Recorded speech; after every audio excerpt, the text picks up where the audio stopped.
আসসালামু আলাইকুম। আজ নিয়ে এলাম সম্পূর্ণ ভিন্ন উপাদানের একটি চাটনির রেসিপি। অনেকের কাছে রেসিপিটি নতুন মনে হবে, কারণ এমন উপাদানে বাসায় চাটনি তৈরি করা যায় আমাদের অনেকেরই জানা নেই। চলেন শুরু করি আজকের রেসিপি। প্রথমে 3টি কাঁচা আম খোসা ছাড়িয়ে ছোট ছোট টুকরো করে কেটে নেব। এখন আমগুলোকে কিছুটা লবণ মাখিয়ে 1 ঘন্টার জন্য নরমাল পানিতে ভিজিয়ে রাখবো।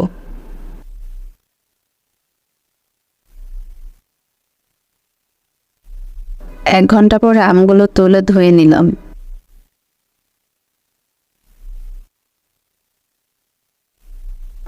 এখন আমগুলোতে অল্প পরিমাণ পানি দিয়ে ভালোভাবে সিদ্ধ করে নেব। এখন আমগুলো কিছুটা সিদ্ধ হয়েছে, কারণ আমগুলো দেখতে অনেকটা স্বচ্ছ লাগছে, তবে পুরোপুরি সিদ্ধ হয়নি এখনো।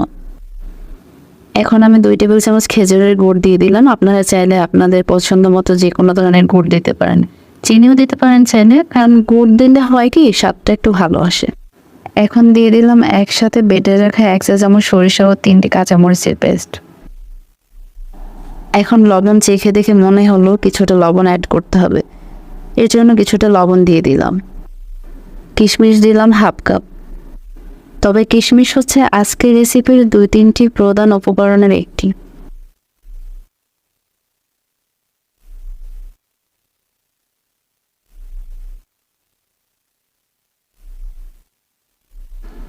আম পুরোপুরি সিদ্ধ ও ঘন হয়েছে। এই মুহূর্তে একটি কড়াই 1 টেবিল চামচের মতো সরিষার তেল দিয়ে নিলাম। এর মধ্যে 4টি শুকনো মরিচ দিলাম, রসুন কুচি দিয়ে দিলাম 1 চা চামচের মতো, সাথে দিলাম গোটা সরিষা 1 চা চামচ ও 1/2 চা চামচের মতো পাঁচফোড়ন দিয়ে দিলাম। পাঁচফোড়নটা এখন কম দিলাম, কারণ পরে আবার পাঁচফোড়নের ভাজা গুঁড়োটা দিব, সো এখন বেশি দিলাম না। সব উপাদানগুলো দিয়ে এখন 2 মিনিটের মতো ভেজে নিব। বেশি ভাজা যাবে না, তাহলে পড়ে যেতে পারে। দেখতে পাচ্ছি পারফেক্টভাবে ভাজা হয়ে গেছে। এখন গরম অবস্থায় আমের মধ্যে মিশ্রণটি দিয়ে দিলাম এবং ভালোভাবে মিক্স করে নিব।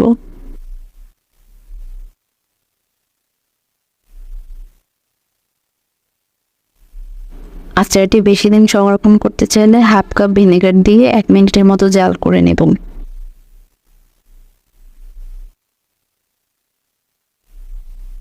এই তো হয়ে গেল আজকের রেসিপি, আম গুড় কিশমিশের টক মিষ্টি চাটনি।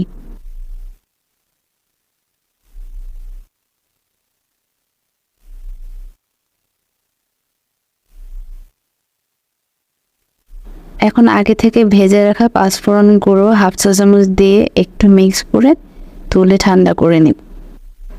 চাটনিটি ঠান্ডা করে একটি কাঁচের জারে রেখে দিচ্ছি। তো আজকে অবশ্যই কমেন্ট করে জানাবেন আজকের রেসিপি কেমন লাগলো। আজকের পর্ব এখানে শেষ করছি। সবাই ভালো থাকবেন।